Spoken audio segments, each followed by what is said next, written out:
Hay algo extraño en el aire este fin de año, algo que no se puede nombrar con precisión, pero que todos sienten en la piel, en el pulso acelerado de las noches sin sueño, en esa inquietud que no tiene rostro ni nombre, pero que late bajo cada conversación superficial sobre planes y propósitos.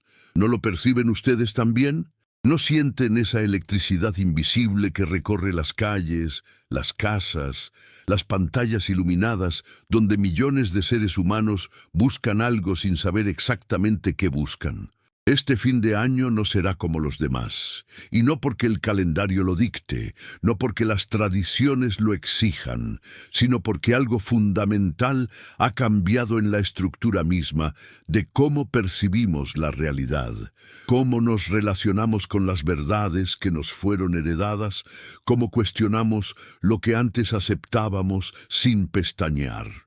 Y en este preciso instante, mientras estas palabras viajan hacia ustedes a través del espacio digital que nos conecta, mientras el reloj marca una hora específica en su ciudad, en su país, en ese rincón del mundo desde donde nos observan ahora mismo, quisiera pedirles algo simple pero profundamente significativo. Escriban en los comentarios desde dónde nos están viendo. ¿Qué hora marca su reloj en este momento? Porque necesitamos saber que no estamos solos en esta búsqueda, que esta inquietud no es individual, sino colectiva, que este despertar está ocurriendo simultáneamente en diferentes latitudes, diferentes idiomas, diferentes culturas, y que todos, absolutamente todos, estamos sintiendo que algo antiguo se está desmoronando, mientras algo nuevo, todavía indefinido, comienza a emerger desde las grietas de las certezas rotas. Hace más de 300 años, un hombre llamado Baruch Spinoza se sentó en una habitación modesta de Ámsterdam y escribió palabras que la humanidad todavía no está lista para digerir completamente. ¿Por qué? ¿Qué contenían esas páginas que provocó tal terror en las instituciones religiosas, tal furia en los guardianes de la ortodoxia, tal pánico en aquellos que se beneficiaban del control de las conciencias? Spinoza no era un revolucionario violento, no llamaba a las armas, no organizaba rebeliones en las calles.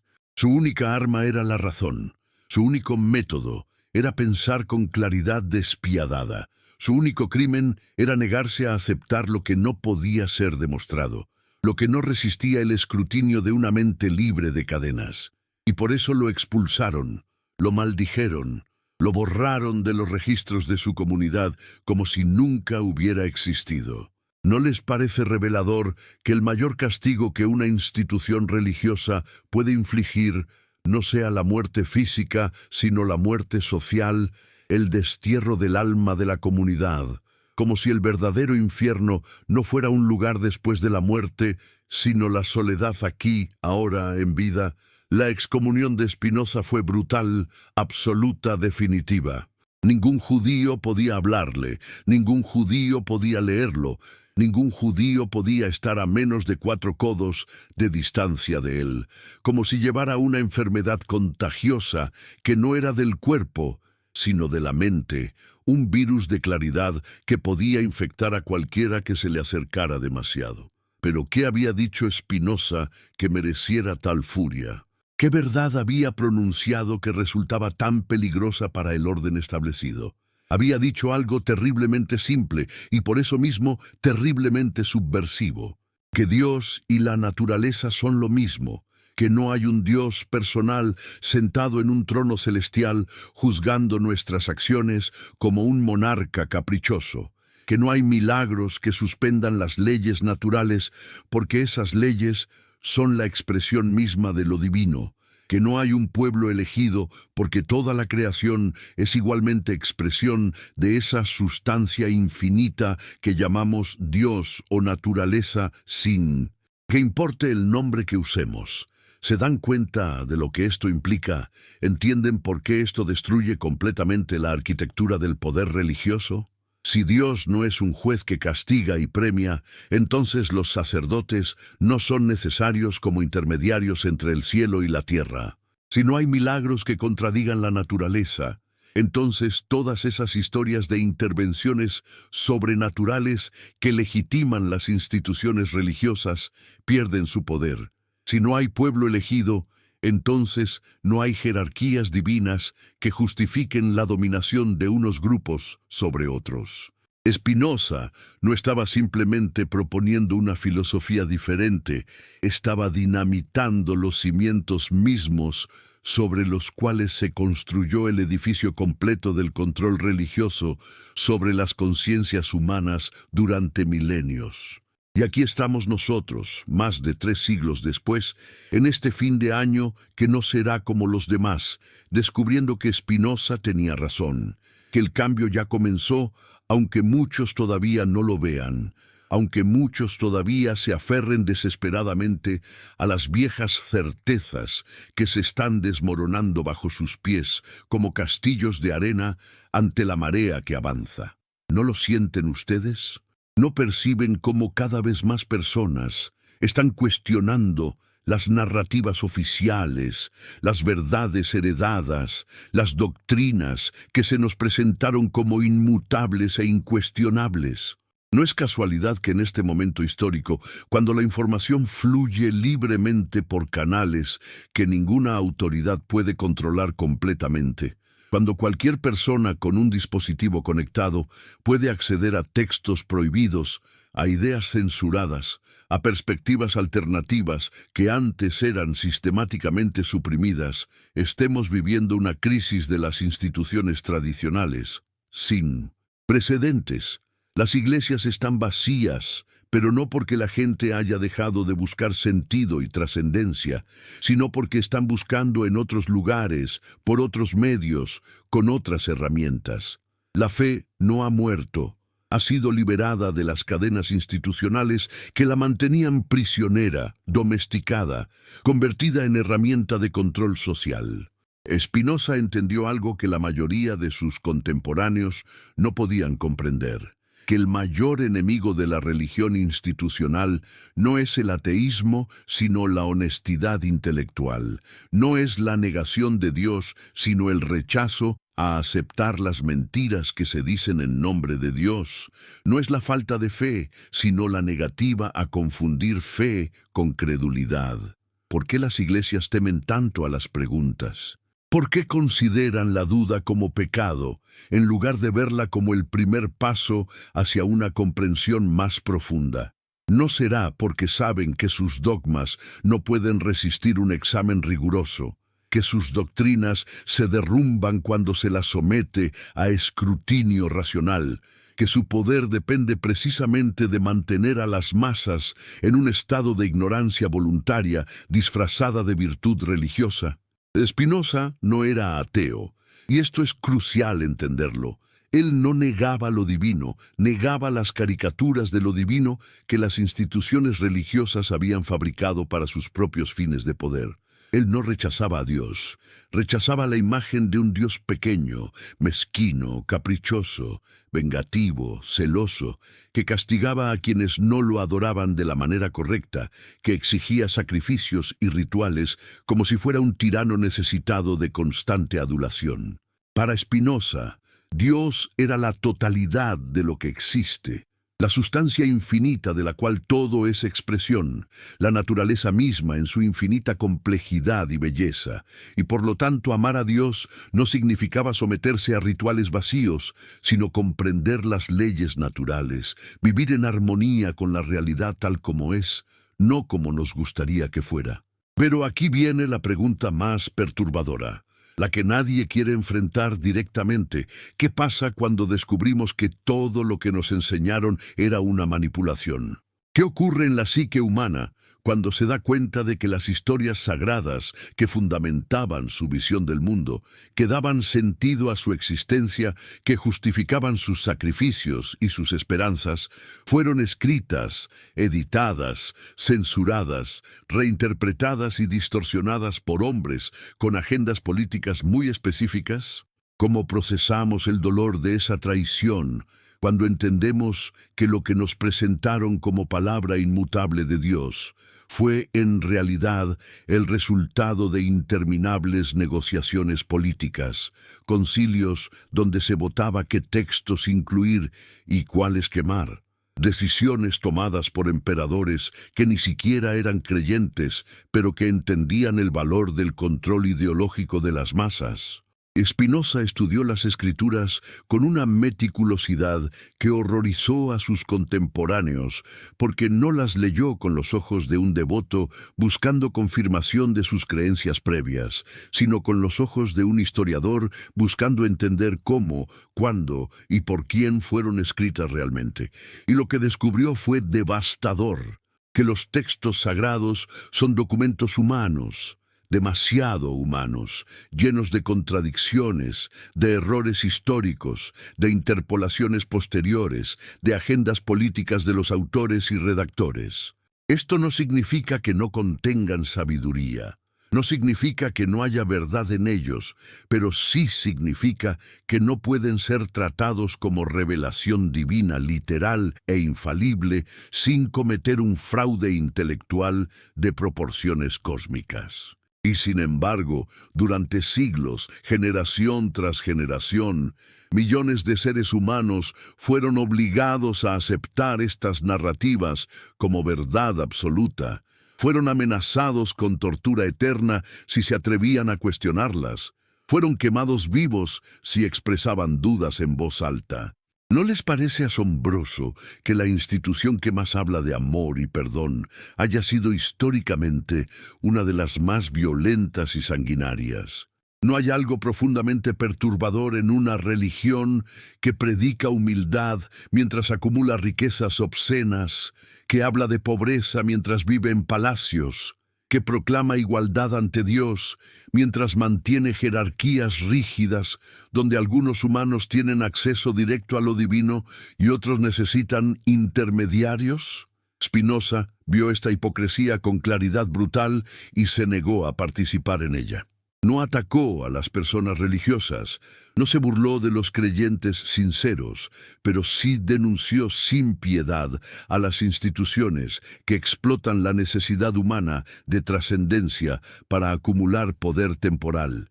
Y por eso lo odiaron tanto, por eso lo consideraron más peligroso que los ateos declarados, porque él no negaba lo sagrado, sino que lo rescataba de las garras de quienes lo habían prostituido.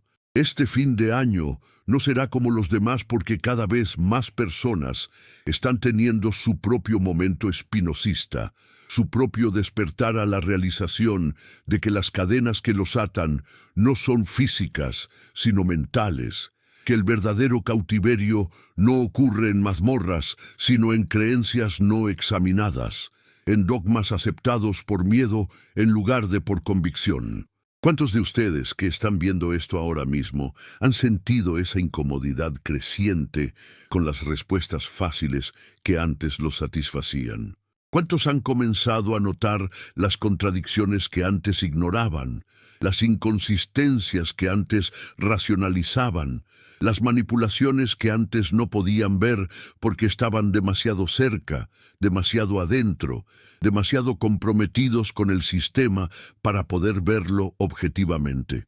Este no es un proceso cómodo, no es agradable, no es algo que se pueda celebrar con fuegos artificiales y brindis, porque implica la muerte de una versión de nosotros mismos, el colapso de la estructura de significado sobre la cual habíamos construido nuestra identidad.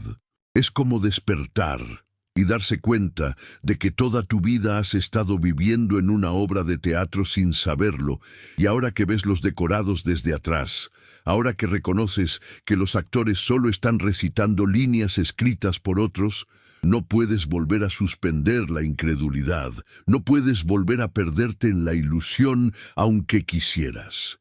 Spinoza no escribió para las masas, escribió para aquellos lo suficientemente valientes como para enfrentar la verdad sin anestesia, lo suficientemente honestos como para admitir que no saben lo que no saben, lo suficientemente maduros como para vivir con incertidumbre en lugar de refugiarse en certezas falsas que les proporcionan consuelo temporal a costa de su integridad intelectual. Y quizás esa es la razón por la cual sus ideas están resurgiendo ahora, en este momento histórico específico, porque hemos llegado a un punto donde las viejas narrativas simplemente ya no funcionan, donde las contradicciones son demasiado obvias para seguir siendo ignoradas, donde el costo de mantener las ilusiones se ha vuelto más alto que el costo de enfrentar la realidad.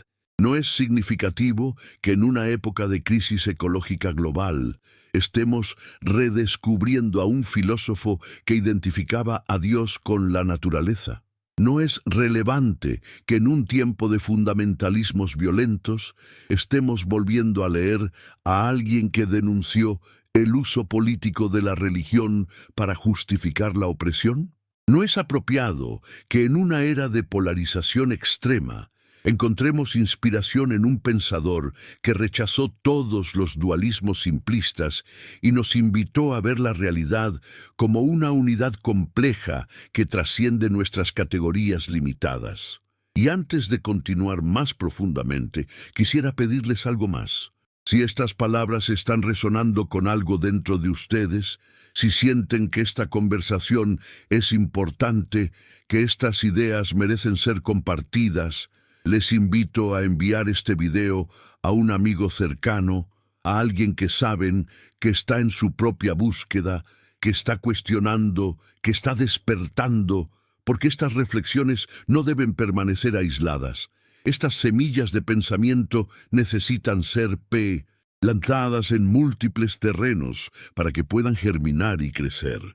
Compartan esto con el deseo genuino de que quien lo reciba encuentre luz en medio de la confusión, claridad en medio del caos, y que las bendiciones lleguen a su familia, no como algo mágico que cae del cielo, sino como el resultado natural de vivir con más honestidad, más autenticidad, más alineación con la verdad de lo que realmente son. Spinoza vivió en una época de transición violenta, en el siglo XVII europeo, donde las guerras de religión habían desgarrado el continente durante décadas, donde católicos y protestantes se masacraban mutuamente con entusiasmo genocida, cada bando absolutamente convencido de que Dios estaba de su lado, de que estaban haciendo el trabajo divino al torturar y ejecutar a los herejes del otro bando. ¿Cómo es posible que seres humanos que afirman seguir a un maestro que predicaba amor y perdón cometan atrocidades tan monstruosas en su nombre? ¿Cómo se puede reconciliar la contradicción entre el mensaje y las acciones de quienes dicen ser sus portadores? Spinoza entendió que el problema no estaba en las enseñanzas originales, sino en lo que las instituciones habían hecho con ellas, cómo las habían distorsionado para servir a intereses que no tenían nada que ver con espiritualidad o búsqueda de verdad.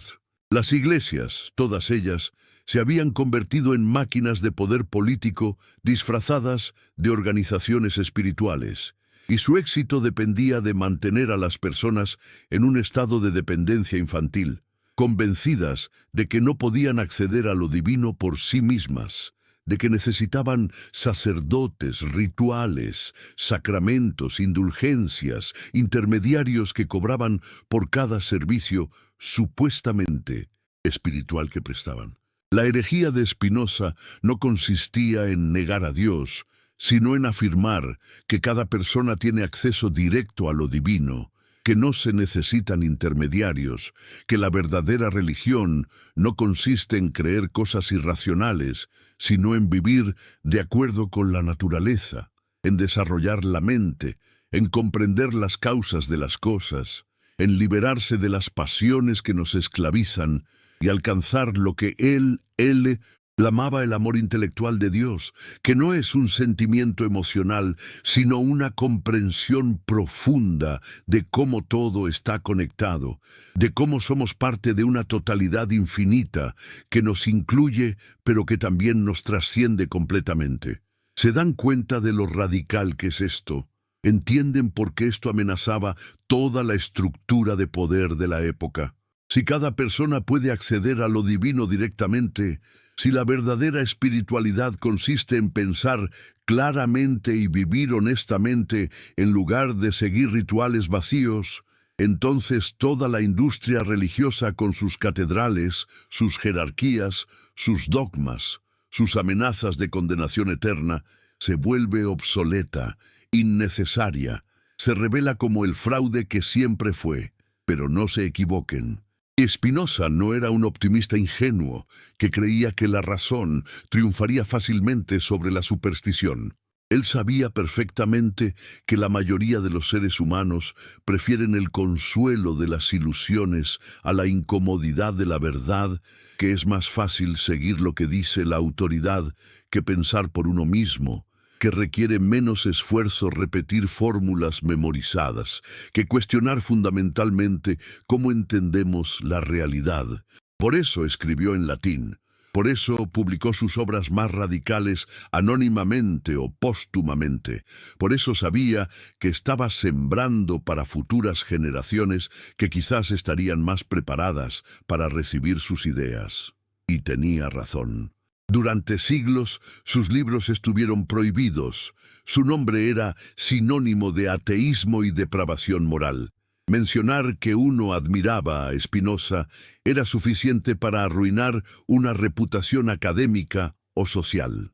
Solo gradualmente, muy gradualmente, sus ideas comenzaron a infiltrarse en el pensamiento occidental, primero de manera subterránea, luego más abiertamente, hasta que filósofos como Hegel pudieron decir que ser filósofo significaba ser spinozista, que no había manera de hacer filosofía seria sin pasar por Spinoza y confrontar las preguntas que él había planteado con tanta claridad despiadada. ¿Y cuáles eran esas preguntas fundamentales? La primera y más importante: ¿qué es Dios realmente? Despojado de todas las proyecciones antropomórficas, de todas las fantasías infantiles de un Padre Celestial que nos vigila y nos juzga. Para Spinoza, Dios era la sustancia infinita, lo que existe por sí mismo y no necesita de nada más para existir, aquello de lo cual todo lo demás es modificación o expresión. Esto significa que todo lo que existe es en Dios y no puede existir fuera de Dios, que no hay separación entre lo sagrado y lo profano, entre lo espiritual y lo material, que todo es manifestación de esa única realidad infinita que podemos llamar Dios o naturaleza indistintamente. Se dan cuenta de la belleza y la profundidad de esta visión. Comprenden cómo esto transforma completamente nuestra relación con el mundo, con nosotros mismos, con los demás. Si todo es divino, si cada átomo es expresión de Dios, entonces la división entre lo sagrado y lo mundano es ilusoria.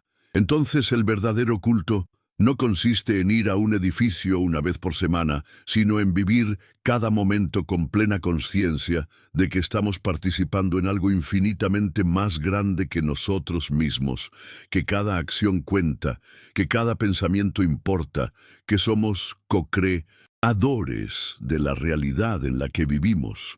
Pero esta visión también tiene consecuencias que pueden resultar perturbadoras para quienes se aferran a las nociones tradicionales de libre albedrío y responsabilidad moral.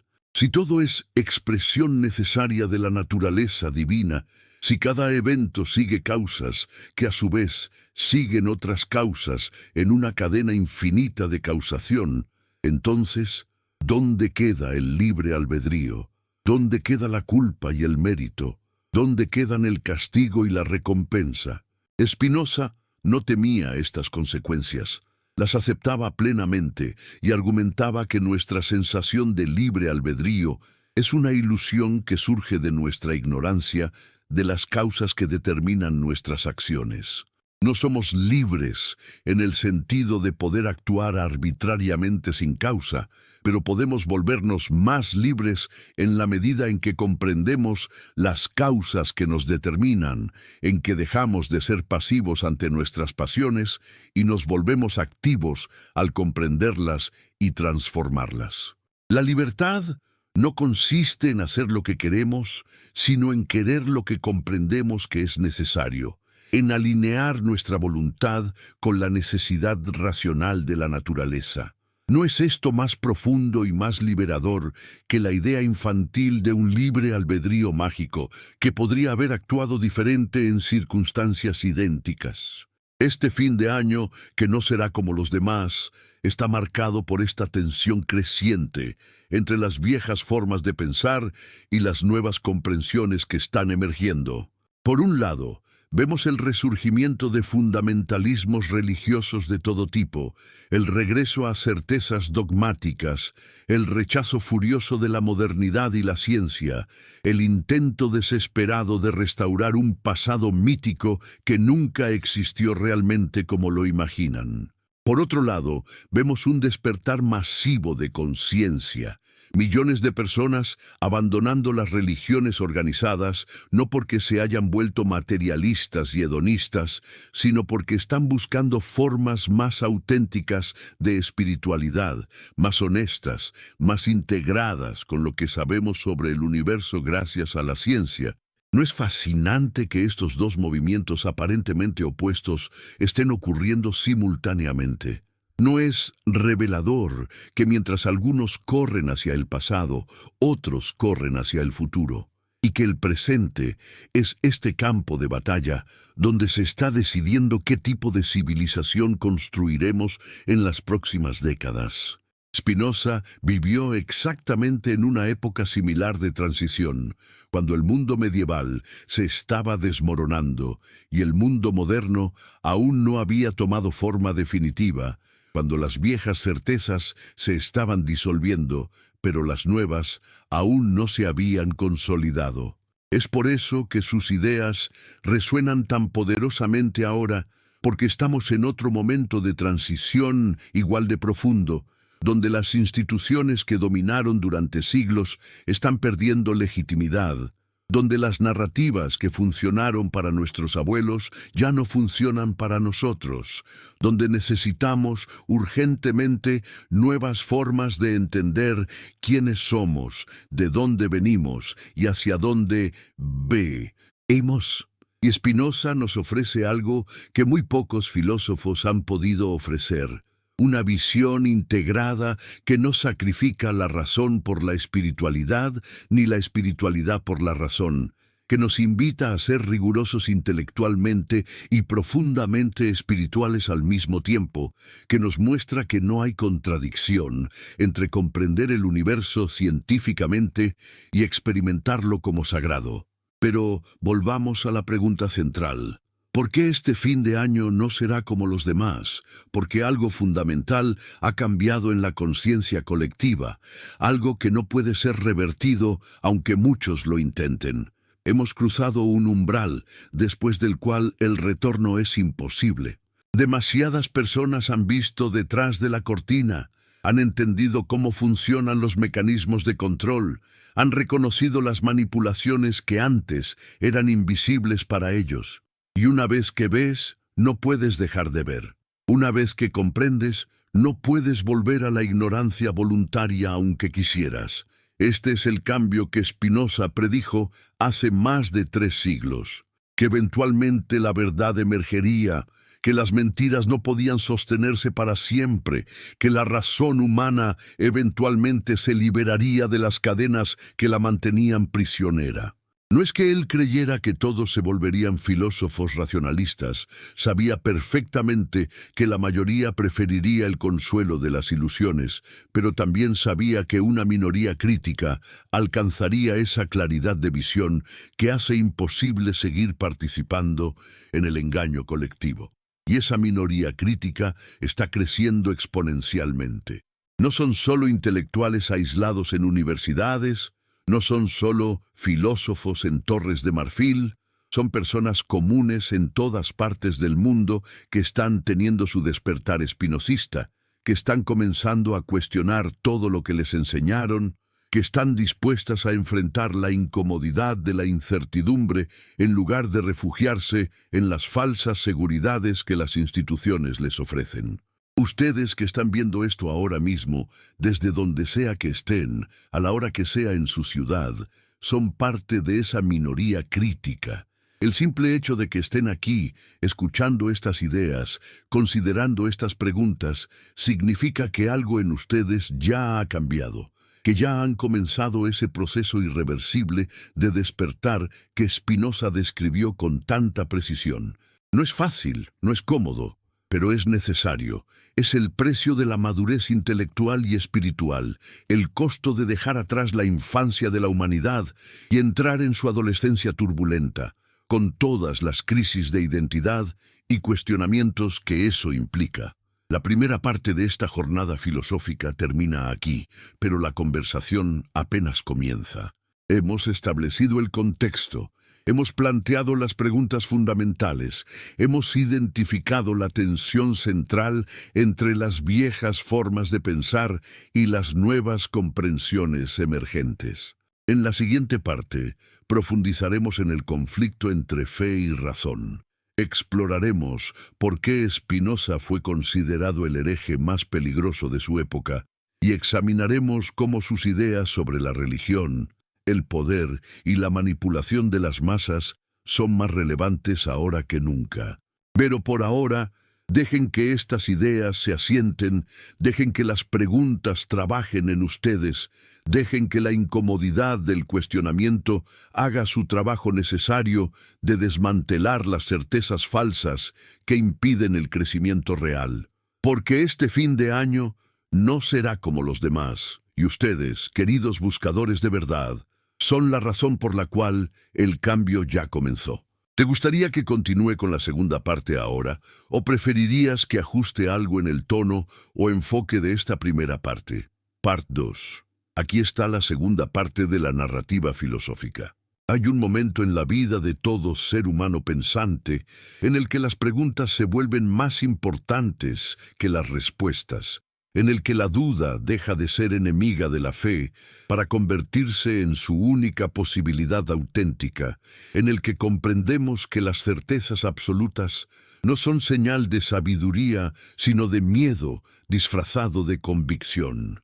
¿Por qué nos aterra tanto cuestionar? ¿Por qué la palabra hereje fue durante siglos sinónimo de lo más despreciable que un ser humano podía ser, peor que asesino, peor que ladrón, peor que cualquier criminal común? Porque el hereje cuestiona el fundamento mismo del orden social, desafía las narrativas que mantienen cohesionada a la comunidad, amenaza los cimientos de autoridad sobre los cuales se construye todo el edificio del poder. Y Spinoza fue hereje entre los herejes, expulsado no solo de la sinagoga, sino también rechazado por las iglesias cristianas, condenado por católicos y protestantes por igual, un paria universal que tuvo el coraje de decir en voz alta lo que muchos pensaban en silencio, pero no se atrevían a expresar por miedo a las consecuencias. ¿Y cuál fue su crimen imperdonable? Simplemente esto: se negó a mentir. Se negó a pretender que creía lo que no podía creer honestamente. Se negó a sacrificar su integridad intelectual en el altar de la conveniencia social. En un mundo donde todos participaban en una mentira colectiva bien organizada, donde todos fingían creer para no ser excluidos, para no perder su lugar en la comunidad, para no arriesgar su seguridad y la de sus familias, Spinoza eligió la soledad de la verdad sobre la compañía de la falsedad. Pero necesitamos entender algo crucial. Spinoza no era un ateo en el sentido moderno del término. No era alguien que negara la existencia de lo divino o que redujera la realidad a pura materia muerta sin significado ni propósito. Su ateísmo era en realidad un tipo de religiosidad tan profunda, tan radical, tan comprensiva, que no cabía en las categorías estrechas de las religiones institucionales. Cuando decía que Dios y la naturaleza son lo mismo, no estaba rebajando a Dios al nivel de la naturaleza, sino elevando la naturaleza al nivel de lo divino. Estaba diciendo que todo lo que existe es sagrado, que no hay nada profano, excepto nuestra ignorancia, que nos hace ver separaciones donde solo hay unidad. ¿No es irónico que lo acusaran de ateo precisamente por tener una concepción de Dios más elevada, más consistente, más racional que la de sus acusadores?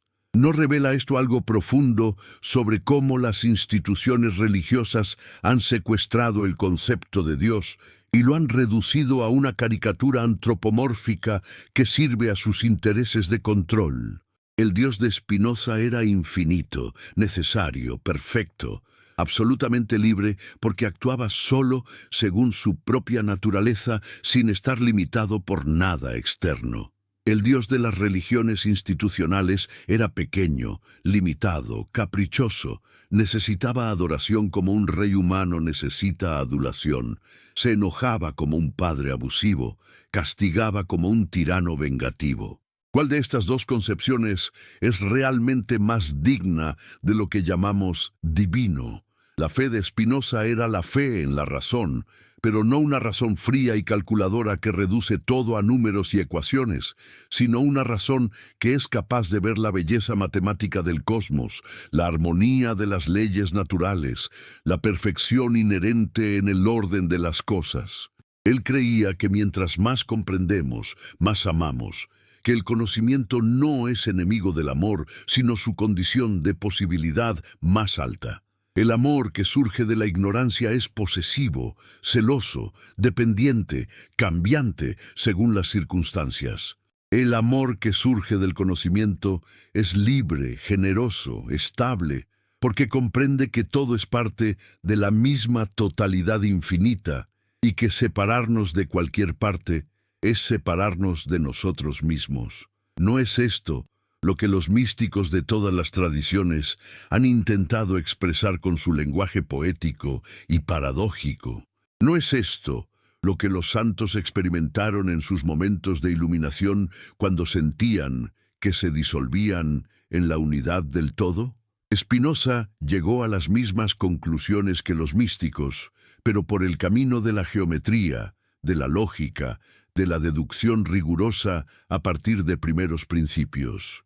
Su ética está estructurada como un tratado matemático, con definiciones, axiomas, proposiciones y demostraciones, porque quería mostrar que las verdades espirituales más profundas no son cuestión de revelación arbitraria, sino de necesidad racional, que cualquier mente suficientemente desarrollada puede comprender por sí misma.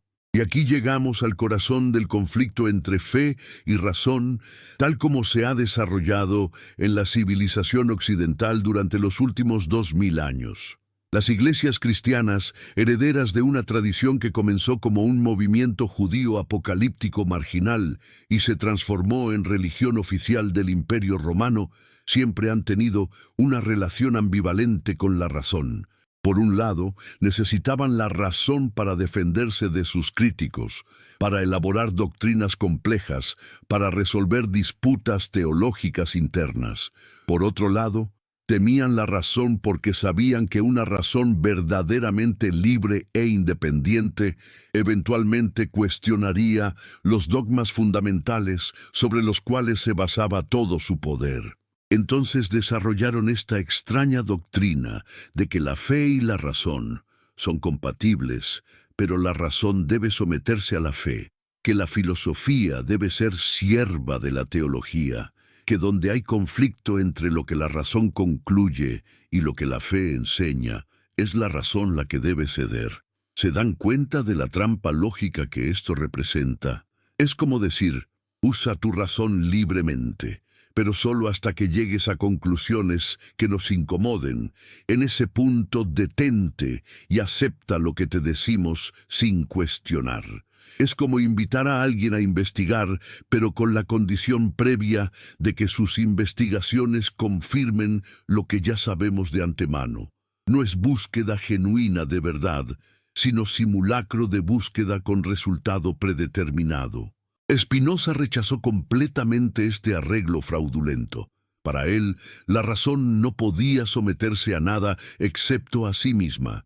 No podía aceptar como verdadero nada que no pudiera demostrar, o al menos hacer coherente con lo que ya sabemos sobre la realidad. Esto no significa que despreciara la fe, pero sí significa que redefinió completamente qué es la fe auténtica. La fe verdadera, según Spinoza, no consiste en creer proposiciones irracionales, porque alguna autoridad nos dice que debemos creerlas, sino en vivir de acuerdo con principios éticos fundamentales que promueven la justicia y la caridad.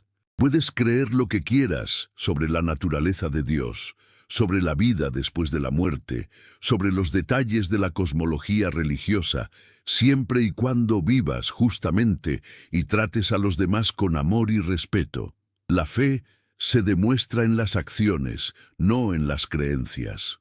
Esta es una inversión radical de las prioridades religiosas tradicionales, que siempre han enfatizado la ortodoxia doctrinal por encima de la ortopraxis ética.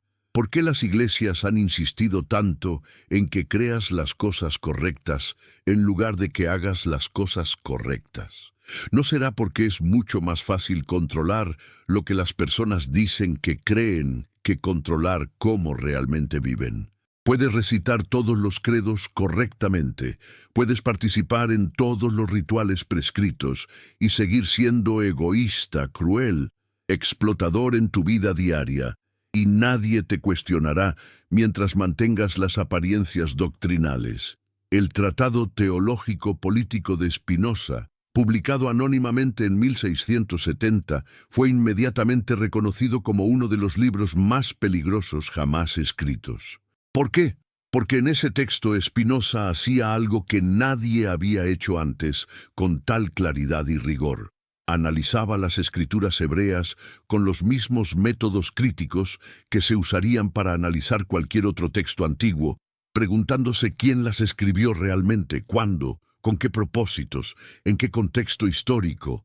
Y las conclusiones eran devastadoras para quienes mantenían que la Biblia era palabra literal de Dios, dictada sobrenaturalmente a autores humanos que funcionaban como meros escribas pasivos.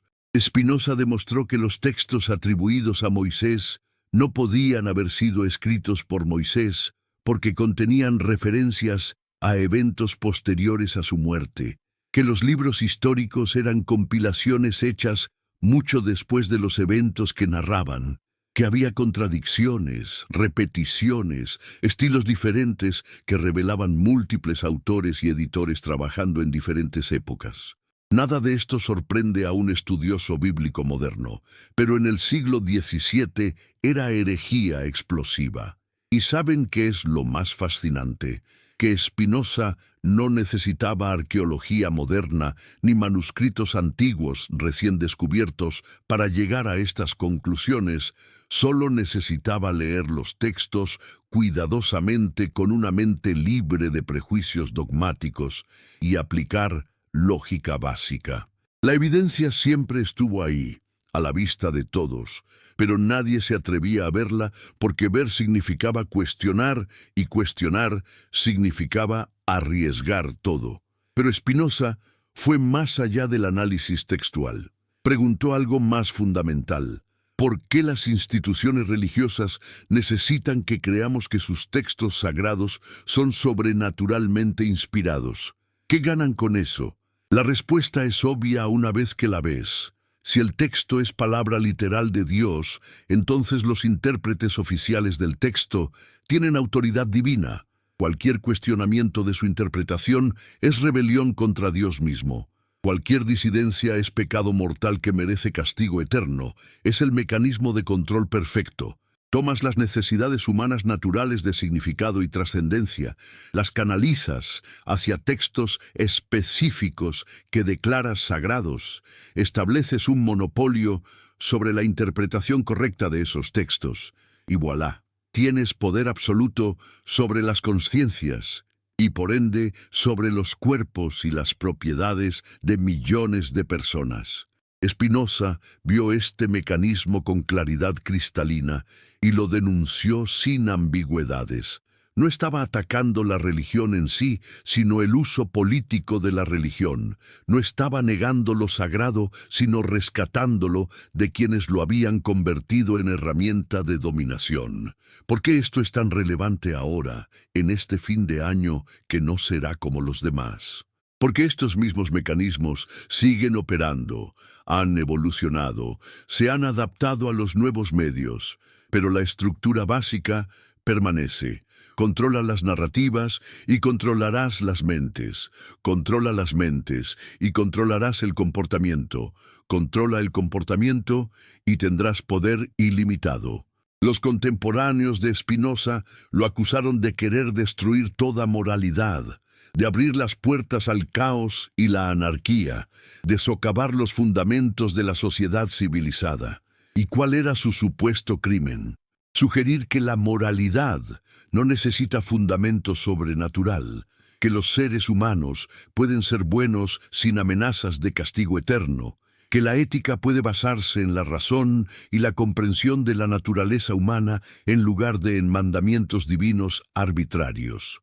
De hecho, Spinoza argumentaba que una moralidad basada en miedo al castigo o deseo de recompensa no es verdadera moralidad en absoluto. Es simple cálculo egoísta, mercantilismo espiritual donde hacemos el bien solo porque esperamos ser pagados por ello en la otra vida.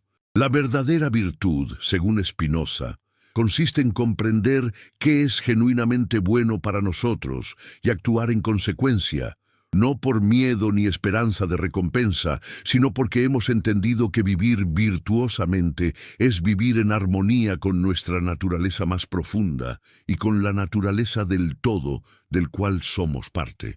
¿No es esta una base más sólida para la ética que la obediencia ciega a mandamientos cuyo fundamento no podemos cuestionar?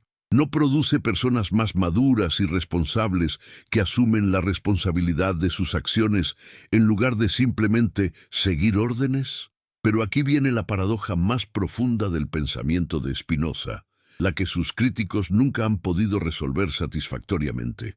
Si todo es expresión necesaria de la naturaleza divina, si no hay libre albedrío en el sentido tradicional, si todo ocurre según causas determinadas, que a su vez tienen causas que las determinan en una cadena infinita, entonces, ¿cómo puede haber responsabilidad moral? ¿Cómo podemos culpar a alguien por acciones que no pudo evitar?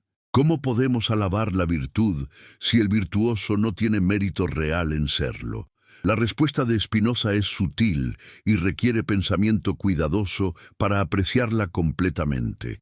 Él no niega la responsabilidad moral, la redefine. No somos responsables en el sentido metafísico último de ser la causa incausada de nuestras acciones, pero somos responsables en el sentido práctico de que nuestras acciones tienen consecuencias y necesitamos vivir en sociedad donde las consecuencias de las acciones destructivas deben ser prevenidas o mitigadas. El ladrón roba porque es su naturaleza en ese momento, determinada por causas infinitas que incluyen su herencia genética, su educación, sus circunstancias sociales, sus encuentros casuales que formaron su carácter. No lo odiamos como si fuera un demonio con libre albedrío que eligió el mal puro, pero sí reconocemos que su comportamiento es incompatible con la vida social y debe ser restringido, no por venganza, sino por protección. Es como una persona con una enfermedad contagiosa que debe ser aislada, no porque sea moralmente culpable de estar enferma, sino porque representa un peligro para otros. ¿Se dan cuenta de cómo esta perspectiva transforma completamente nuestro sistema de justicia, nuestra comprensión del crimen y el castigo, nuestra actitud hacia aquellos que hacen daño? Ya no los vemos como monstruos incomprensibles que merecen ser torturados eternamente, sino como seres humanos atrapados en cadenas causales que no eligieron, que actúan desde su ignorancia y sus pasiones no examinadas, que necesitan ser detenidos, pero también comprendidos, rehabilitados si es posible, tratados con la misma compasión que mostraríamos hacia alguien con una enfermedad mental.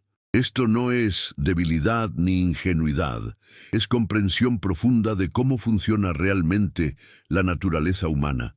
Y sin embargo, nuestros sistemas de justicia todavía operan según la lógica medieval de culpa moral absoluta y castigo retributivo, como si estuviéramos castigando demonios en lugar de tratar con seres humanos profundamente condicionados por factores que escapan a su control. ¿Cuánto sufrimiento innecesario generamos con esta ignorancia filosófica? ¿Cuántas vidas destruimos en nombre de una noción primitiva de justicia que Spinoza ya había demolido hace 3 siglos? La lucidez de Spinoza era tan radical que incluso hoy, en pleno siglo XXI, la mayoría de las personas no están preparadas para aceptar sus conclusiones completamente. Preferimos mantener la ilusión del libre albedrío porque nos sentimos más importantes, más dignos, más especiales si creemos que somos causas incausadas flotando milagrosamente por encima de la cadena causal que determina todo lo demás en el universo. Pero, ¿no es esta una forma de narcisismo metafísico? ¿No es una manifestación de nuestra dificultad para aceptar que somos parte de la naturaleza, no excepciones a ella, que las mismas leyes que gobiernan el movimiento de los planetas y el crecimiento de las plantas también gobiernan nuestros pensamientos y decisiones? Spinoza no veía esto como degradación, sino como reconocimiento de nuestra verdadera dignidad. Somos modos finitos de la sustancia infinita, expresiones temporales de lo eterno, ondas en el océano de ser que es Dios o naturaleza. No somos menos preciosos por ser parte del todo, somos más preciosos porque el todo está presente en cada parte, porque llevar existencia humana es llevar una chispa de lo divino, no como algo añadido desde afuera, sino como lo que somos en nuestra esencia más íntima. Este segundo tramo de nuestra jornada filosófica nos ha llevado al núcleo del conflicto entre fe y razón, entre las instituciones que reclaman autoridad divina y el individuo que reclama el derecho a pensar por sí mismo. Spinoza representa ese momento histórico crucial, cuando un ser humano tuvo el coraje de decir no a toda la estructura de poder religioso que había dominado Europa durante más de 1000 años, cuando alguien finalmente dijo en voz clara que el emperador estaba desnudo, que los dogmas no tenían fundamento racional, que las amenazas de condenación eterna eran chantaje emocional destinado a mantener el control sobre las masas. ¿Por qué necesitamos recordar esto ahora, en este momento específico de la historia?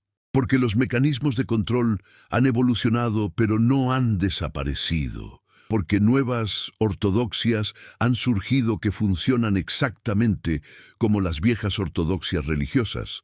Porque la batalla por la libertad de pensamiento nunca termina. Cada generación debe pelearla de nuevo contra los nuevos guardianes de las nuevas certezas absolutas que no toleran cuestionamiento. El mundo de Spinoza era un mundo dividido por guerras religiosas, donde católicos y protestantes se masacraban mutuamente con entusiasmo genocida, cada bando absolutamente convencido de que Dios estaba de su lado. Nuestro mundo no es tan diferente.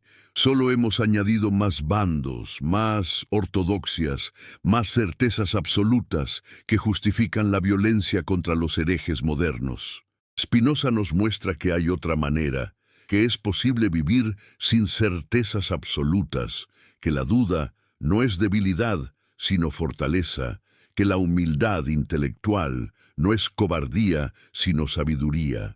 Él vivió una vida modesta, puliendo lentes para ganarse el sustento, escribiendo filosofía en las noches, rehusando posiciones académicas que habrían requerido comprometer su independencia intelectual, muriendo joven de una enfermedad pulmonar exacerbada por el polvo de vidrio que inhalaba en su trabajo diario. ¿Por qué alguien elegiría tal vida? ¿Qué valor encontró en la verdad que justificaba tal sacrificio? porque él había experimentado lo que llamaba beatitud o felicidad suprema, que surge de comprender nuestra conexión con el todo infinito, de ver subespecie a eternitatis, desde la perspectiva de la eternidad, donde todas nuestras ansiedades y miedos temporales se disuelven en la comprensión de que somos parte de algo infinitamente más grande que nuestros pequeños egos y sus preocupaciones mezquinas. ¿Y acaso no es esto lo que todos buscamos realmente bajo todas las capas de deseos superficiales y distracciones interminables? ¿No es esta conexión con algo más grande que nosotros mismos lo que anhelamos cuando nos sentimos vacíos, a pesar de tener todas las comodidades materiales? ¿No es esta comprensión profunda de nuestro lugar en el cosmos lo que falta en una civilización que ha perdido sus mitos fundacionales, pero no ha encontrado nada para reemplazarlos, excepto consumo sin fin y entretenimiento sin significado? Spinoza nos ofrece esa comprensión, pero con un precio. Debemos abandonar nuestras ilusiones confortables. Debemos enfrentar la realidad tal como es, sin anestesia dogmática. Debemos aceptar que no somos el centro del universo, ni los favoritos especiales de un Dios antropomórfico que existe para satisfacer nuestras necesidades emocionales. Esto es difícil. Esto duele. Esto requiere una madurez que muchos no están dispuestos a alcanzar. Pero para aquellos que están dispuestos, para aquellos que han llegado a ese punto donde las viejas respuestas ya no satisfacen y las viejas certezas se han revelado como castillos de naipes, Spinoza ofrece un camino hacia una espiritualidad más profunda, más auténtica, más verdadera que cualquier cosa que las instituciones religiosas puedan proporcionar. La segunda parte de nuestra exploración termina aquí, en este punto de tensión máxima entre dos visiones del mundo irreconciliables, entre la luz de la razón y la oscuridad del dogma, entre la libertad del pensamiento independiente y la seguridad de la obediencia ciega. Hemos visto a Spinoza como hereje y como santo, como destructor de ilusiones y constructor de nueva comprensión, como enemigo de la religión institucional y amigo de la verdadera espiritualidad. En la tercera y última parte alcanzaremos el clímax filosófico de este viaje, donde confrontaremos la pregunta final. ¿Qué significa vivir spinozísticamente en el mundo contemporáneo? ¿Cómo aplicamos estas ideas de un judío holandés del siglo XVII a los desafíos existenciales del siglo XXI? ¿Y por qué este fin de año, que no será como los demás, marca el comienzo de algo nuevo, algo que Spinoza vio con siglos de anticipación? La verdad está emergiendo, las mentiras están siendo expuestas, el cambio ya comenzó y no hay vuelta atrás posible. Continúo con la tercera y última parte. Parte 3. Aquí está la tercera y última parte de la narrativa filosófica. Hemos llegado al punto donde todas las máscaras caen, donde todas las evasiones se vuelven imposibles, donde la pregunta que hemos estado evitando durante toda esta jornada debe ser finalmente confrontada sin escape. ¿Y ahora qué? ¿Qué hacemos con esta comprensión que Spinoza nos ha entregado? Esta visión que desarticula todo lo que nos enseñaron sobre Dios, sobre nosotros mismos, sobre el significado de estar vivos en este universo incomprensiblemente vasto. Podemos simplemente volver a nuestras vidas como si nada hubiera cambiado, como si pudiéramos olvidar lo que ahora sabemos, como si fuera posible cerrar los ojos otra vez una vez que los hemos abierto. La respuesta es brutalmente simple. No. No podemos, y cualquiera que pretenda lo contrario está engañándose deliberadamente porque la alternativa es demasiado aterradora. Porque vivir spinozísticamente, vivir con la claridad que él alcanzó y nos invita a compartir, significa renunciar a todos los consuelos infantiles que la religión institucional nos ha ofrecido durante milenios. Significa pararse desnudos ante la infinitud del cosmos sin protección dogmática, sin garantías sobrenaturales, sin la promesa de que todo saldrá bien al final, porque un Padre Celestial está cuidándonos. Tienen el coraje para eso, tienen la fortaleza para vivir sin las mentiras reconfortantes que han sostenido a la humanidad durante tanto tiempo, porque este fin de año, que no será como los demás, exige precisamente ese coraje, esa fortaleza, esa disposición a entrar en el vacío sin red de seguridad y descubrir que el vacío no es vacío en absoluto, sino plenitud que nuestras categorías limitadas no pueden capturar. Spinoza murió en 1677 a los 44 años. Joven para cualquier estándar, consumido por una enfermedad pulmonar que probablemente se aceleró por años de inhalar polvo de vidrio mientras pulía lentes para ganarse la vida modestamente. En su lecho de muerte no hubo conversión dramática, no hubo retractación de sus herejías, no hubo reconciliación con las instituciones que lo habían condenado. Murió como había vivido, solo, pero no solitario. Pobre en posesiones materiales, pero rico en comprensión, rechazado por las autoridades terrenales, pero en paz con la totalidad infinita de la cual era expresión temporal. ¿No hay algo profundamente conmovedor en esta imagen? ¿No revela algo esencial sobre qué significa vivir con integridad, sobre el precio que se paga por negarse a mentir, sobre la diferencia entre éxito social y éxito existencial? Porque Spinoza fracasó según todos los estándares convencionales. No acumuló riqueza, no fundó una escuela de seguidores, no vio sus ideas aceptadas en vida, murió prácticamente olvidado, excepto por un pequeño círculo de admiradores que tenían miedo de ser asociados públicamente con él. Y sin embargo, más de 3 siglos después, aquí estamos hablando de él, estudiando sus ideas, reconociendo que vio más lejos y más claramente que casi cualquier otro pensador de su época. ¿Qué nos dice esto sobre cómo medimos el éxito? ¿Qué nos revela sobre la diferencia entre influencia inmediata e impacto duradero?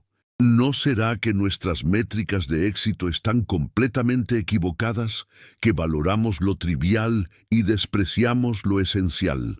Vivir spinozísticamente en el mundo contemporáneo significa primero y fundamentalmente esto: aceptar que no sabemos, que probablemente nunca sabremos con certeza absoluta, las respuestas a las preguntas más importantes que podemos formular sobre la existencia, el significado, el propósito de todo esto.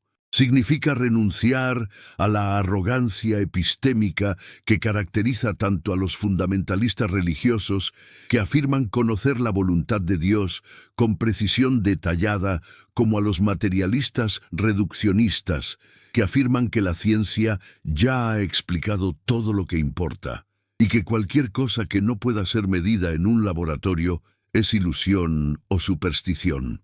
Spinoza nos muestra un tercer camino entre estos dos extremos igualmente dogmáticos: el camino de la razón humilde que reconoce sus límites, pero no por eso renuncia a su tarea, que comprende que nuestra perspectiva es necesariamente finita, pero que desde esa finitud podemos vislumbrar algo de lo infinito, que sabemos que somos parte de algo incomprensiblemente más grande que nosotros, pero que esa misma participación nos da acceso genuino, aunque limitado, a la naturaleza de ese todo.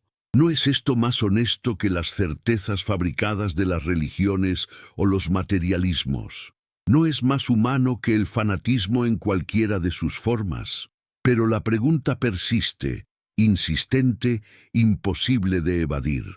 si no hay un Dios personal que nos juzga, si no hay cielo e infierno como recompensa y castigo, si no hay significado trascendente impuesto desde afuera a la existencia, entonces, ¿para qué vivir? ¿Para qué esforzarse por ser bueno? ¿Para qué importa nada de lo que hacemos si todo será olvidado eventualmente? Si el universo continuará su curso indiferente a nuestras pequeñas vidas y nuestros pequeños dramas.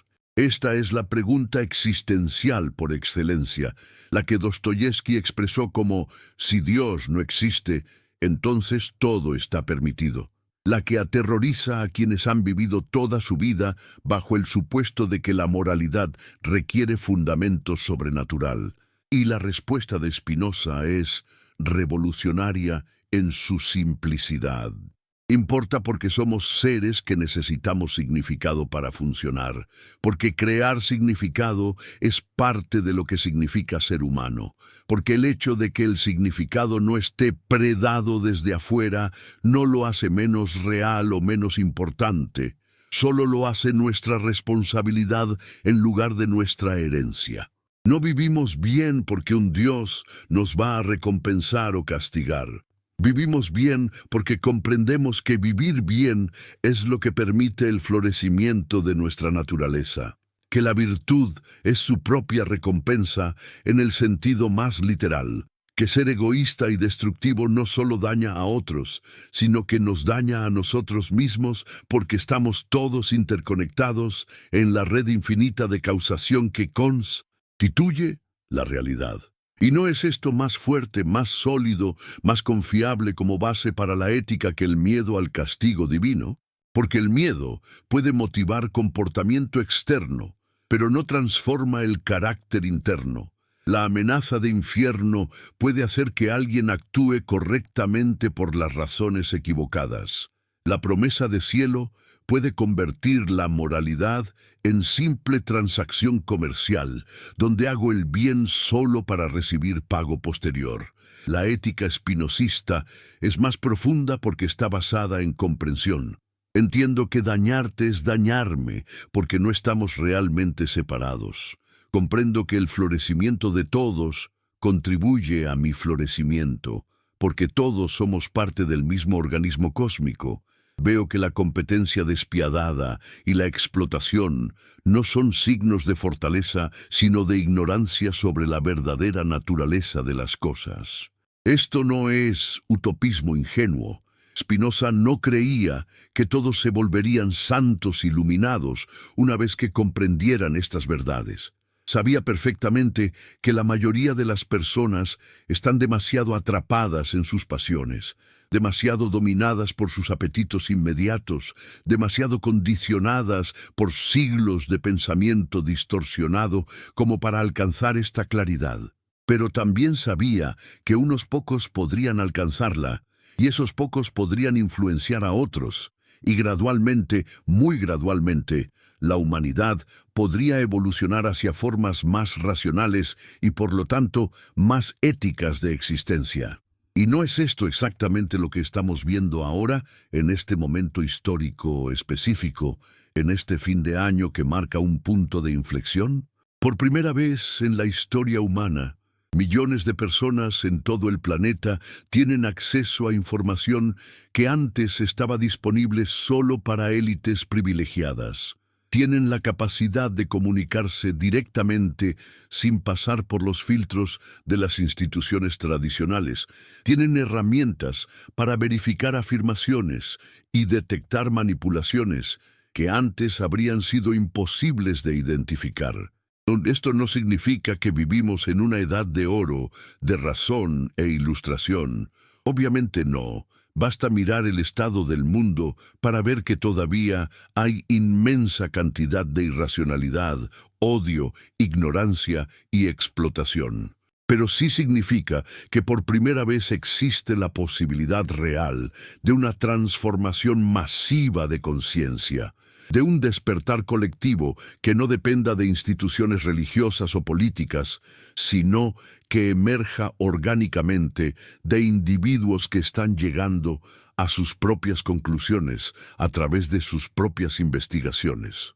Spinoza no pudo haber anticipado Internet o redes sociales o inteligencia artificial, pero sí anticipó el principio fundamental, que la verdad eventualmente emergería, que las mentiras no podían ser sostenidas indefinidamente, que la razón humana eventualmente se liberaría de las cadenas que la mantenían prisionera.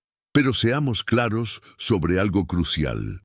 Esta liberación no es confortable, no es fácil, no conduce a una vida de placer hedonista, sin preocupaciones.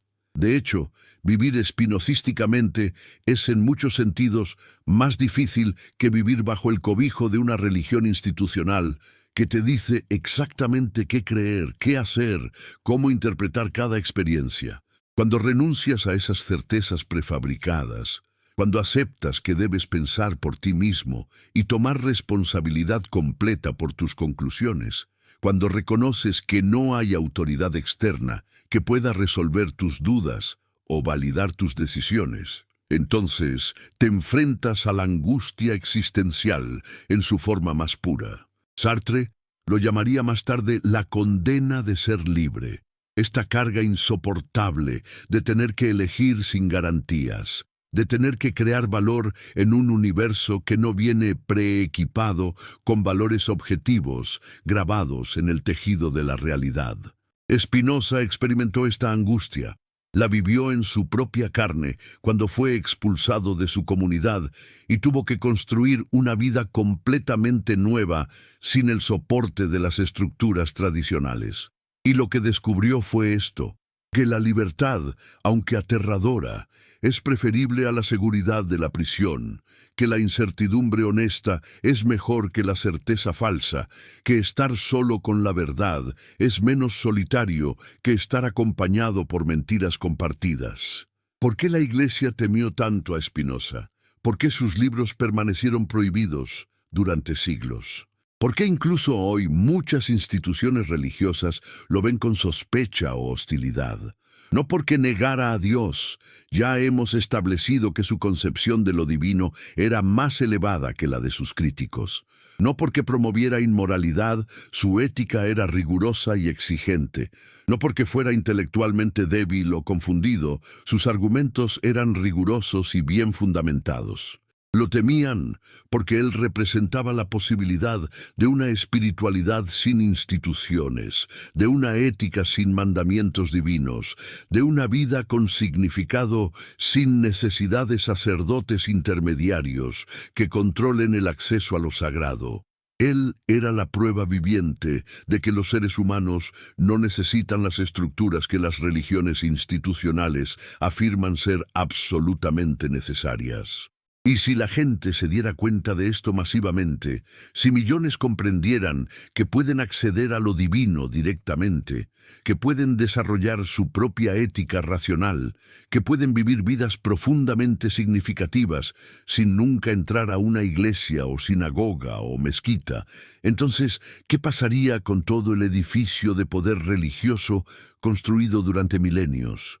Se derrumbaría, se revelaría como innecesario, como parásito que ha estado extrayendo recursos y energía de la humanidad mientras afirmaba ser indispensable para su salvación. Pero aquí viene la ironía más profunda, la paradoja que hace que toda esta historia sea tan fascinante. Spinoza no era antirreligioso en el sentido de estar contra la búsqueda humana de trascendencia y significado. De hecho, él mismo era profundamente religioso en el sentido más auténtico del término. Su vida entera estaba dedicada a comprender y amar a Dios o naturaleza. Su filosofía era una forma de práctica espiritual tan rigurosa como la de cualquier monje contemplativo. Lo que rechazaba no era la religión, sino la superstición. No era la espiritualidad, sino su prostitución institucional. No era Dios, sino las caricaturas de Dios fabricadas para controlar masas ignorantes. Esta distinción es absolutamente crucial. Spinoza nos muestra que es posible ser profundamente espiritual sin ser religioso en el sentido institucional, que es posible tener una relación íntima con lo divino sin intermediarios humanos que cobran por sus servicios. que es posible vivir con reverencia y asombro ante el misterio de la existencia, sin tener que suscribirse a ningún credo particular o pertenecer a ninguna organización específica. ¿No es esto exactamente lo que millones de personas contemporáneas están buscando cuando dicen que son espirituales, pero no religiosos? ¿No es Spinoza el filósofo perfecto para este momento histórico, donde las religiones tradicionales están perdiendo adherentes masivamente, pero la sed de trascendencia y significado no ha disminuido en absoluto? Este fin de año, que no será como los demás, marca el momento en que esta transición se vuelve imposible de ignorar, en que la crisis de las instituciones religiosas tradicionales alcanza un punto crítico, en que suficientes personas han despertado a las manipulaciones y falsedades como para que el viejo sistema no pueda sostenerse por mucho más tiempo en su forma actual. Esto no significa que las religiones van a desaparecer. Probablemente nunca desaparecerán completamente, porque siempre habrá personas que necesitan la seguridad de las certezas absolutas y la comunidad de los creyentes. Pero sí significa que su monopolio sobre lo sagrado ha terminado, que su capacidad de controlar las conciencias a través del miedo y la culpa está erosionándose rápidamente, que cada vez más personas están descubriendo que pueden tener vidas espirituales ricas y significativas sin necesidad de las estructuras institucionales que afirmaban ser indispensables. Y esto no es una pérdida. Esto no es el fin de la civilización o el colapso de la moralidad, como los apocalípticos religiosos han estado prediciendo durante siglos cada vez que su poder es desafiado.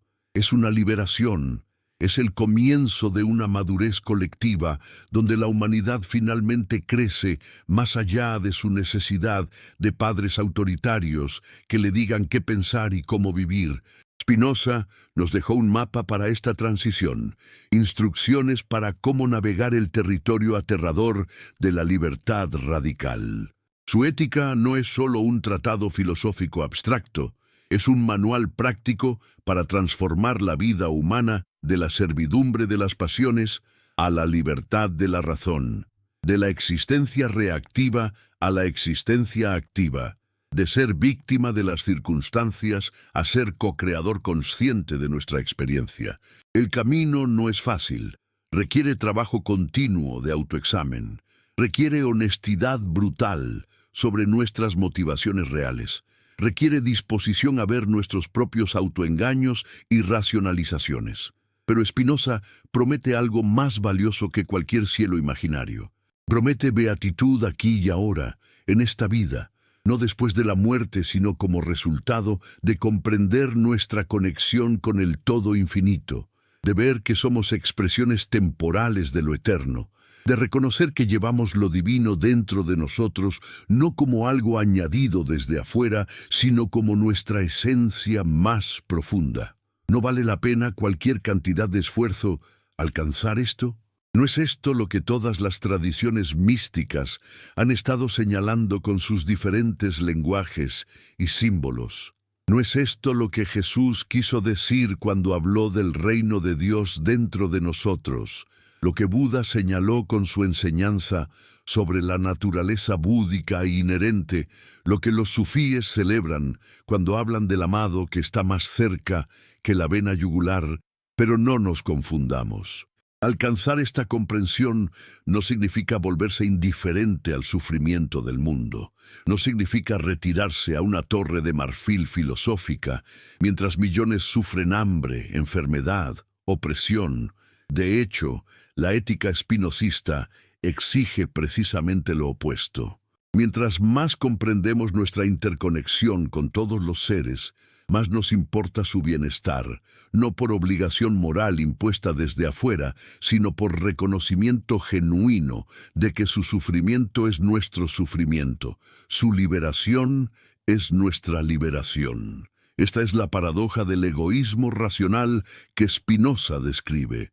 Mientras más genuinamente entendido está nuestro propio interés, más se expande para incluir el bienestar de todos, porque no estamos realmente separados. La separación es ilusión cognitiva que se disuelve bajo el escrutinio de la razón. Por eso Spinoza insistía en que el hombre libre piensa en la muerte menos que en nada, porque comprende que la muerte de su forma particular no es la aniquilación de su esencia, que es eterna, que lo que realmente somos nunca nació, y por lo tanto no puede morir, que somos modificaciones temporales de una sustancia que siempre ha existido y siempre existirá. ¿Es esto inmortalidad? Sí y no. No es la inmortalidad personal del ego que continúa en un paraíso eterno como lo imaginan las religiones populares. Es algo más sutil y en cierto sentido más profundo. Es el reconocimiento de que lo que somos esencialmente trasciende nuestra existencia temporal individual, que somos parte de algo infinito que no está sujeto al nacimiento y la muerte. ¿Y qué significa esto prácticamente en términos de cómo vivimos día a día en este mundo concreto con todas sus exigencias y complejidades?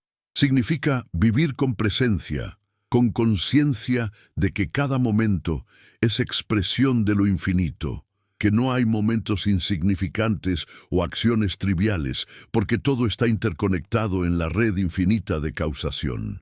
Significa tratar cada encuentro con otro ser humano como encuentro con otra expresión del mismo ser infinito que tú eres, lo que transforma completamente cómo nos relacionamos, cómo hablamos, cómo actuamos.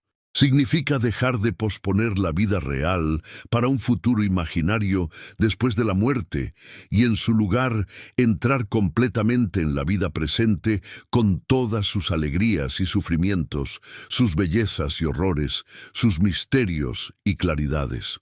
Significa rechazar el escapismo en todas sus formas, ya sea el escapismo religioso que promete que todo será mejor en la otra vida, si solo soportamos pacientemente esta vida, o el escapismo materialista, que promete que seremos felices si solo acumulamos suficientes posesiones, o el escapismo hedonista que busca placer constante para evitar enfrentar las preguntas difíciles sobre significado y propósito. Spinoza vivió estas ideas, no solo las escribió. Su vida modesta y enfocada, su rechazo de riqueza y prestigio cuando éstos requerían comprometer su integridad, su disposición a pagar el precio del ostracismo social por mantenerse fiel a lo que comprendía ser verdadero, todo esto muestra que él había alcanzado algo de esa beatitud que describía filosóficamente. Y lo más notable es que no era un santo en el sentido tradicional. No realizaba milagros, no tenía visiones místicas, no fundaba movimientos mesiánicos. Era simplemente un ser humano que había logrado claridad excepcional sobre la naturaleza de la realidad y que vivía en armonía con esa comprensión. ¿No es esto más inspirador que los santos tradicionales con sus poderes supernaturales y sus conexiones especiales con Dios? ¿No demuestra que la transformación real está disponible para cualquier ser humano dispuesto a hacer el trabajo de autoconocimiento y desarrollo racional, que no necesita ser elegido por Dios o tener algún don especial, solo necesitas coraje y honestidad y disposición a seguir la razón donde sea que te lleve? Las instituciones religiosas han perdido su monopolio sobre lo sagrado. Este es el cambio fundamental que ya ha ocurrido aunque muchos no lo hayan notado todavía. Lo sagrado ha sido liberado de sus prisiones institucionales y ahora fluye libremente, accesible a cualquiera con ojos para ver y oídos para escuchar. Esto no significa que todo es sagrado en el sentido trivial que vuelve la palabra sin significado. Significa que lo sagrado no está confinado a edificios específicos, rituales específicos, textos específicos, sacerdotes específicos. Está en todas partes y en ninguna parte, es accesible en cada momento y, sin embargo, requiere cierta calidad de atención para ser percibido. Spinoza nos enseñó a ver lo sagrado en las leyes de la naturaleza, en las ecuaciones matemáticas que describen el comportamiento del universo, en la estructura lógica del pensamiento racional, en la ética que surge de comprender nuestra interconexión. Esta es una forma de espiritualidad que no entra en conflicto con la ciencia, sino que se enriquece con ella, que no requiere suspender la razón, sino desarrollarla al máximo, que no depende de creer lo increíble, sino de ver con claridad lo que siempre ha estado presente pero oculto por nuestros prejuicios y condicionamientos. Y ahora, en este momento final de nuestra jornada juntos, debo hacer la pregunta más directa, la que no puede ser evitada. ¿Qué van a hacer ustedes con todo esto? ¿Van a dejar que estas palabras pasen por sus mentes sin dejar huella, como tantas otras palabras que consumen diariamente en sus pantallas iluminadas? ¿O van a permitir que estas ideas los transformen, que cuestionen las bases sobre las cuales han construido sus vidas, que abran posibilidades que antes no podían ver? No hay respuesta correcta a esta pregunta porque cada persona debe encontrar su propio camino. Cada conciencia debe hacer su propio viaje desde la ignorancia hacia la comprensión. Pero lo que sí puedo decirles es esto. El cambio ya comenzó dentro de ustedes ahora mismo, en este preciso momento, mientras estas palabras resuenan en su conciencia. Algo se ha movido, algo se ha abierto, aunque sea solo una grieta pequeña en el edificio de certezas que habían construido. Y esa grieta no puede ser cerrada completamente, no importa cuánto intenten, porque la verdad tiene esa cualidad. Una vez que la has visto, aunque sea por un instante, deja una marca permanente, un desasosiego que no desaparece, una pregunta que sigue haciendo eco en las noches de insomnio cuando las distracciones se detienen y quedan solos con sus pensamientos. Este fin de año no será como los demás, porque ustedes no son los mismos que eran antes de comenzar este viaje filosófico. Han sido expuestos a ideas que desafían fundamentalmente cómo han entendido la realidad. Han sido invitados a considerar posibilidades que quizás antes les parecían heréticas o peligrosas. Han sido confrontados con la opción entre continuar en el confort de las creencias heredadas o aventurarse en el territorio desconocido del pensamiento independiente. Spinoza no puede tomar esa decisión por ustedes, yo no puedo tomarla por ustedes, nadie puede hacerlo excepto ustedes mismos. Pero lo que podemos hacer es señalar que el camino existe, que otros lo han recorrido antes, que no están solos en esta búsqueda, aunque a veces se sientan terriblemente aislados. Por todo el mundo, en este mismo momento, hay millones de personas atravesando el mismo proceso de despertar, haciendo las mismas preguntas difíciles, confrontando las mismas dudas angustiantes, sintiendo la misma mezcla de terror y exhilaración que viene con dejar atrás lo conocido y familiar. La verdad no puede ser enterrada para siempre. Esta es la lección final y más importante que Spinoza nos dejó. Pueden quemar sus libros, pueden prohibir sus ideas, pueden excomulgarlo y condenarlo y difamarlo, pero las ideas verdaderas tienen una cualidad de inevitabilidad. Resurgen una y otra vez, encuentran nuevas expresiones en nuevos contextos, se adaptan y evolucionan, pero nunca mueren completamente. Las mentiras requieren mantenimiento constante, requieren vigilancia continua para prevenir que la gente haga las preguntas equivocadas, requieren instituciones elaboradas y mecanismos de control sofisticados. La verdad, en cambio, se sostiene por sí misma, no necesita guardianes ni defensores oficiales, emerge espontáneamente cuando las personas son libres de pensar y hablar honestamente. Por eso, las instituciones que dependen de mantener mentiras temen tanto la libertad de expresión, Por eso la censura y la supresión de ideas ha sido siempre la herramienta favorita de los poderosos, que saben que su poder se basa en la ignorancia de las masas. Pero estamos entrando en una era donde la censura total se vuelve cada vez más imposible, donde la información fluye por demasiados canales para ser controlada efectivamente, donde cualquier persona con curiosidad puede acceder a ideas que antes habrían requerido años de búsqueda en bibliotecas especializadas. Esto no significa que vivimos en una utopía de conocimiento perfecto. Obviamente, hay inmensas cantidades de desinformación y confusión. Pero sí significa que el viejo modelo de control informacional está colapsando, que las élites tradicionales que controlaban qué información llegaba a las masas están perdiendo ese control, que estamos en medio de una transformación histórica comparable a la invención de la imprenta, pero potencialmente más profunda. Y Spinoza, que escribió en una época similar de transición mediática, cuando los libros impresos estaban democratizando el acceso al conocimiento, entendería perfectamente lo que estamos viviendo.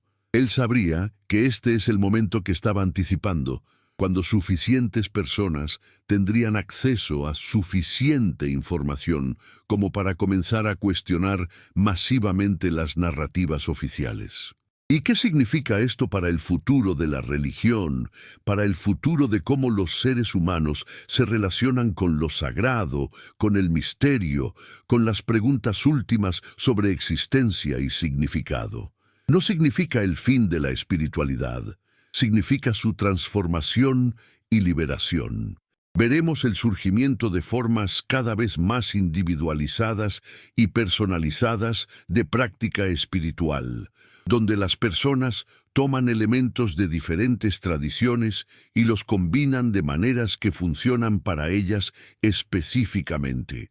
Veremos el crecimiento de comunidades espirituales no jerárquicas, donde el énfasis está en la experiencia directa en lugar de la doctrina correcta, donde la diversidad de perspectivas es celebrada en lugar de suprimida. Veremos la integración creciente entre espiritualidad y ciencia, donde en lugar de verlas como enemigas, se reconoce que son aproximaciones complementarias al mismo misterio fundamental de la existencia. Veremos, en otras palabras, el tipo de mundo que Spinoza imaginó, pero no pudo ver realizado en su vida. Un mundo donde los seres humanos son libres de pensar, libres de cuestionar, libres de buscar la verdad sin miedo a persecución o castigo. Este no será un proceso suave o pacífico. Las instituciones que están perdiendo poder no se rendirán voluntariamente. Habrá resistencia, habrá intentos de restaurar el control perdido, habrá violencia de aquellos que prefieren destruir el mundo antes que ver cambiar sus privilegios. Pero la dirección general es clara e irreversible. Nos estamos moviendo hacia más libertad, más cuestionamiento, más responsabilidad individual, más diversidad de perspectivas. Y en este movimiento, las ideas de Spinoza son más relevantes que nunca, porque él nos mostró cómo es posible mantener profundidad espiritual mientras se abraza honestidad intelectual completa, cómo es posible vivir éticamente sin necesidad de mandamientos divinos, cómo es posible encontrar significado y propósito en un universo que no fue creado específicamente para nosotros. Estas no son lecciones fáciles de aprender, requieren abandonar muchas ilusiones confortables, pero son las lecciones que nuestra época necesita desesperadamente. Y así llegamos al final de este viaje filosófico que comenzó con una pregunta sobre ¿por qué este fin de año no será como los demás? La respuesta debería estar clara ahora, porque el cambio fundamental en cómo la humanidad se relaciona con la verdad, con lo sagrado, con las instituciones que afirman mediar entre nosotros y lo divino, ese cambio ya no puede ser negado o ignorado. Está ocurriendo ahora, en este momento, en millones de conciencias individuales que están despertando simultáneamente, que están haciendo las mismas preguntas, que están llegando a conclusiones similares, a pesar de comenzar desde puntos de partida muy diferentes. Este despertar colectivo no fue orquestado por ninguna organización, no fue planificado por ningún líder, emergió espontáneamente como resultado de las condiciones históricas específicas en las que nos encontramos. Y una vez que comienza, una vez que alcanza masa crítica, no puede ser detenido porque no depende de ninguna estructura externa que pueda ser atacada o destruida. Vive en las mentes de millones de individuos, cada uno de los cuales es un nodo en la red de despertar que está transformando la conciencia global. Spinoza vivió y murió solo, pero su legado es esta red de conciencias despiertas que se extiende a través de los siglos, que incluye a todos los que han tenido el coraje de pensar libremente, de cuestionar autoridad, de buscar verdad sin importar el costo personal.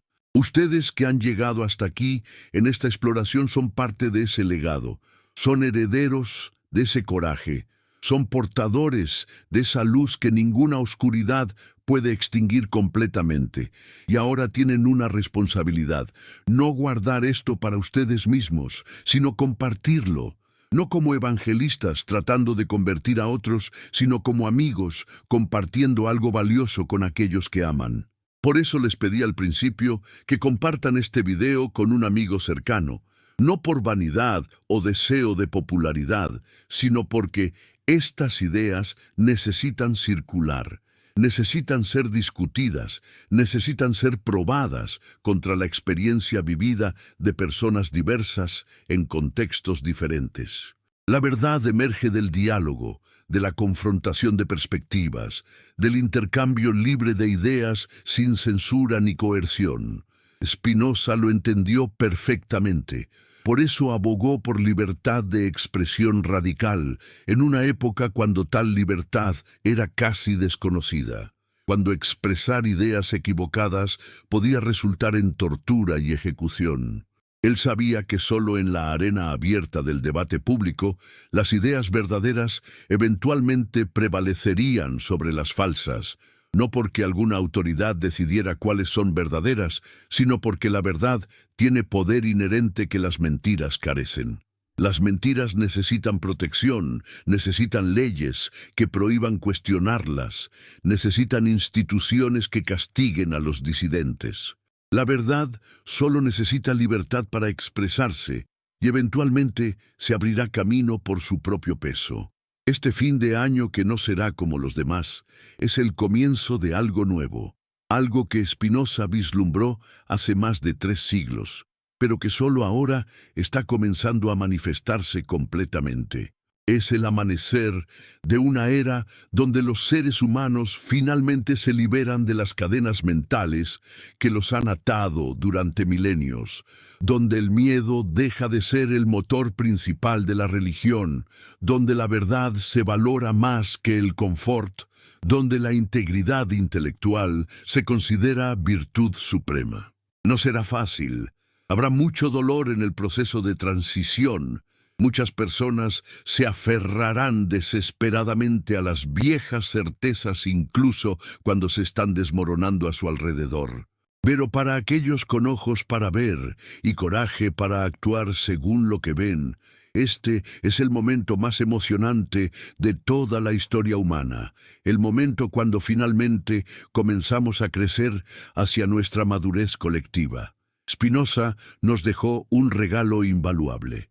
La visión de cómo podría ser la vida humana cuando finalmente nos liberamos de la superstición y el miedo, cuando finalmente aceptamos nuestra naturaleza como parte integral del cosmos infinito, cuando finalmente dejamos de buscar salvación en un futuro imaginario y comenzamos a vivir completamente en el único momento que realmente existe, ahora.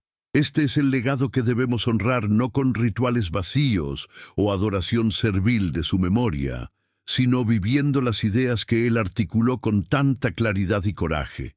La verdad no puede ser enterrada para siempre. El cambio ya comenzó. Y ustedes, queridos buscadores de verdad, están en el centro de esa transformación, ya sea que lo reconozcan completamente todavía o no. Feliz fin de año, y que encuentren en el año que viene el coraje para seguir la verdad donde sea que los lleve, sin importar cuántas certezas confortables tengan que abandonar en el camino.